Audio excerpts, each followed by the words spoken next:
Okay guys, welcome back na naman sa aking YouTube channel. No? So ngayon pag-uusapan natin yung upcoming events ni Mirror, which is sa Tuesday na guys. No? Since Expedition ngayon, wag muna kayong mag-combine ng pet guys. Kasi based dito sa update ni Mirror dun sa Korea, medyo pangit yung kanilang patch note. Which is walang ganap walang ganap guys. So yung parang 14 days login lang sila. Ayan po, Moonlight 14 days attendance event. So, kung maganda to, makikinabang ulit yung aking alt dyan. Malay nyo, may mga mystical piece sa atin, di ba? Baka meron na namang summon. Sana meron, kasi 14 days lagi na naman, guys. So, ayun yung nilabas sa Korea. So, ano ba yung ilalabas sa atin? Kung gusto nyo makita, guys, dito, magkakasunod-sunod lang naman ang patch ni Mirror, So, punta kayo sa patch note niyan, yan. I-click nyo yan, guys. Tapos punta kayo nung nakaraang patch notes. Ito yun. Na-content ko na to guys. I-click nyo na lang sa baba para lubos nyo maintindihan. No? So ayan, Demon Spirit. Kaya nga sabi ko nga sa inyo, Expedition ngayon, wag muna kayong mag-combine ng pet. Kasi kailangan nyo ng 2 pirasong pet para magkaroon kayo ng Demon Spirit. Guys, kaso ang problema nga lang pala nito guys, may fair level. Ayan, 128 ang start. Isipin nyo, level 128, 138, 148, 158, 168, which is 5 yung masusuot. Kaya napapansin nyo, yung iba, nagpo-focus sa goal. Nagpapa-level na talaga. Kasi, isang pet nito, grabe yung option. Panoorin nyo na lang yung link ko sa baba, guys. Kasi merong sample doon na legendary ata yung dart niyan. Grabe yung skill nung pet. Guys, nakabukod yun So, may stats din nabigay yan. Kaya solid talaga yan. Yan, kita nyo naman. Base yan sa level. So, makakasuot kayo niyan, epic nga lang. Pero okay na yun. Kaya wag muna kayong mag-combine today. Yun lang may papayo ko. Tapos additional slot, sana ilabas na to kasi para din na tayo mamblema. Kasi sobrang solid nito, di ba? So, yan, na-discuss ko na rin yan doon sa ating content sa baba. So, i-click nyo lang.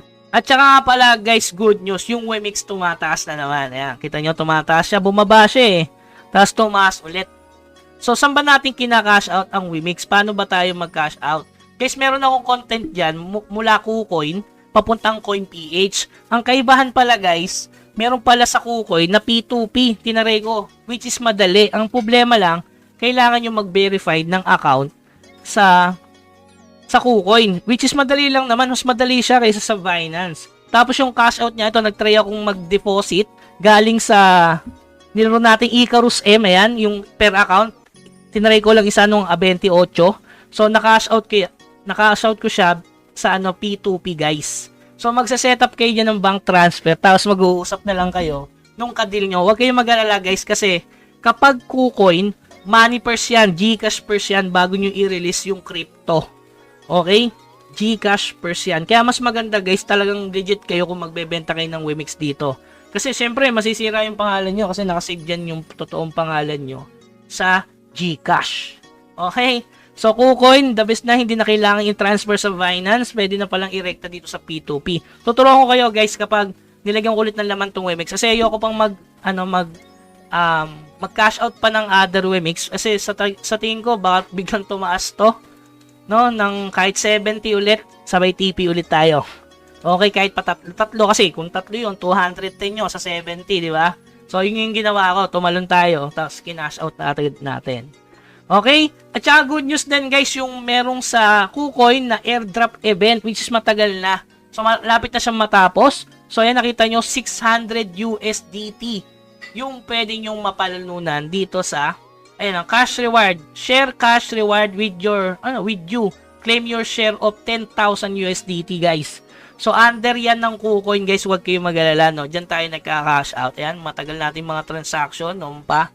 So, yan, sa mga wala pang account sa KuCoin, aralin nyo na yan, guys. Kasi, halimbawa, naglaro kayo ng ibang game under Wemix Play. Kakailanganin nyo yan. Okay? So, aralin nyo lang yung crypto. Kasi, sa mga susunod na content natin, baka mag-aral na rin tayo ng mga play-to-earn na games. Para na-explore natin, hindi lang free-to-play, pati na rin play-to-earn na games. Sabay-sabay lang tayong, alam nyo na. Okay, Chicken Joy Israel, hanggang sa muli, paalam!